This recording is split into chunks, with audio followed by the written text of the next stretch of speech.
Welcome to the deep dive. Today, we're cutting straight into the noise of modern political warfare.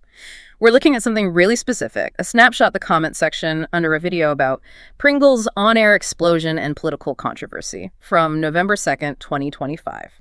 So, our source captures this moment, right? A personal political incident. Pringle takes a call on the Brown and Brown show, and boom, ignites a firestorm. Our mission for you, listening, is to track how fast this escalates, how an outburst gets buried under, well, layers of accusations, demands for inquiries, even claims of massive fraud. We're watching political deflection happen in real time. Yeah, and what's really revealing here is the speed. We're talking just 8 comments, but posted within 2 hours. Very charged. It's not some filtered analysis. This is raw reaction. It perfectly sets the scene. Personal drama gets instantly weaponized, used to push for these bigger systemic complaints. It's a great example of what some call scandal arbitrage. Okay, let's unpack that initial event. Pringle, this political figure, has this big on-air blow-up. But the interesting thing is, the critics didn't just stick with his temper. No, they didn't. They went straight for the paper trail. The gloves came off immediately. Right. The main question wasn't, was his behavior okay? It was, Pringle needs to come clean and say who signed his form. It narrows the focus right down to conventional bureaucratic failure, maybe corruption. Classic move, you said. Ignore the drama, hit the documents. Exactly. And the attacks get personal, fast, really harsh stuff like Pringle can't read, reason, or speak properly. That's not just policy disagreement anymore. No, that's aiming at his fundamental ability to even hold office. It's character assassination, really, trying to discredit his whole side. And there's this phrase used, chaos demon. Ah, yes. That needs context for the listener. One commenter says Pringle felt like a fish out of water without the chaos demon pulling his strings. Chaos demon is clearly a loaded term. It suggests some hidden manipulator, someone behind the scenes. It paints Pringle as, well, a puppet. Undermines any sense of his own agency. Gives the insult real weight then. But there's also skepticism about Pringle even getting into that situation. Someone called Baffled asks, why even take a call from Gaston Brown's malevolent talk show? Right. Baffled is basically saying, what did you expect? It frames the whole thing as a self-inflicted wound, a predictable outcome. Calling Pringle not very smart and is politically bereft. Exactly. So it's not a policy issue. It's framed as just a bad tactical move by Pringle. The blame for the spectacle lands squarely on his poor judgment. Okay, so let's pivot. Because like you said, the focus didn't stay on his temper or tactics for long. It quickly zeroes in on the subject of the controversy. Vehicles, ravers. This moves it from personal conduct to potential systemic financial issues. And the comments get into the weeds trying to figure out what kind of misconduct we're talking about. Is it one of the vehicles that government paid for? Or is it a waiver of duty and environmental levy? Why is that distinction so important politically? Oh, it's crucial. It's the difference between, say, direct theft and regulatory abuse. If the government paid, that suggests misappropriation of funds, a clear crime. But if it's a waiver of duties and levies, that points more towards circumventing taxes, possibly using political connections, systemic corruption maybe. Both are serious, obviously. But they point to different kinds of problems. Exactly. One's potential theft, the other's exploiting a potentially corrupt system. The commenter is trying to nail down, is Pringle a thief or did he just benefit from a broken system? And this is where the counter-argument starts building steam, right? The leftist view, as our source labels it. Yes. They try to neutralize it by saying, look, hundreds of people have gotten waivers on vehicles. So singling out Pringle is just a distraction? Yeah. Arouse? That's the argument. It shifts the goalposts immediately.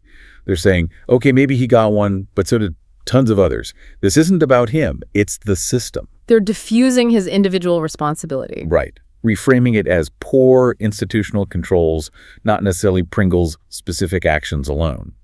And they point out, Pringle and others didn't go into the customs system and unilaterally remove the duties. Meaning they didn't hack the system or anything. Precisely. The argument is they followed whatever procedure the system allowed, flawed or not. So the solution isn't punishing Pringle. It's demanding a full, independent inquiry into those systematic failures that let hundreds get exemptions. Yeah. It turns defense into offense using the scandal to push for broader government transparency. Clever political jujitsu, really. Okay, but just as we're talking systemic reform, bang, the ultimate distraction tactic arrives. Section 3. Enter the counter-scandal. And it's designed to just obliterate the Pringle issue. The figure hits immediately. $15 million from the public purse is no joke. And the commenter, Sparpar, actually calls the Pringle focus disgusting, classic deflection strategy, while simultaneously doing the deflecting. It's fascinating, isn't it? They call out the strategy while using it, arguing the $15 million scandal eclipsed medical benefits. Think about the scale shift. Exactly. We went from one guy's form to $15 million potentially gone. Psychologically, it dwarfs the waiver issue, makes it seem, well, almost trivial, politically irrelevant. So the strategy is keep the defense focused on the biggest possible number. Pretty much. It makes accountability for smaller, perhaps clearer issues almost impossible to pursue. It just gets lost in the noise of the bigger figure. And the questions about the $15 million are aimed high. Straight Shooter asks, how could $15 million disappear under the eye of the best banker in the world? Oof. That's a direct shot. It targets top leadership and questions their core competence, financial management in this case. And they don't stop there. They bring in timelines, specific offices. Right? Asking, where was the Minister of Works for 3 years while $15 million walked away? It demands answers from other people, shifting investigative focus completely away from Pringle. And then, just to make sure things are thoroughly confused, other stuff gets thrown in. Yeah, maximum saturation. Apostle Shugi Simon used campaign funds to buy himself a boat. Call Baba Brown Hadid name.